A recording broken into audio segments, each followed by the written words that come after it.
bangaphezulu kwezinkulungwane ezingamakhulu ayisishiyagalolunye abafundi bakamatikuletsheni okulindeleke ukuthi bebhale izivivinyo zokuphela konyaka. The number shows that the DBE's full-time and part-time candidates amount to 903,561 candidates. All the NSC candidates have been issued with admission letters.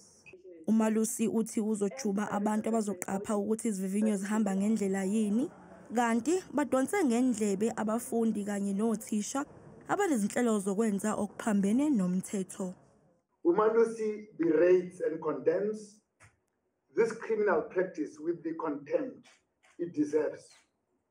Cheating compromises the integrity of our national examination system, which we are mandated to jealously protect as a quality council. Kusenjalo, umnyango wezemfundo eGauteng uthi wengeze abazoqapha abazobe bebhala izivivinyo zikamatikuletsheni esifundazweni. To ensure the integrity of the 2025 NSC exam, we have appointed additional chief invigilators and monitors to station at high enrollment centers and rewrite centers to strengthen the management of the examinations at the identified centers. Umalusi udalule ukuthi ukumaka kwamaphepha kuzoqala maphakathi noLwezi.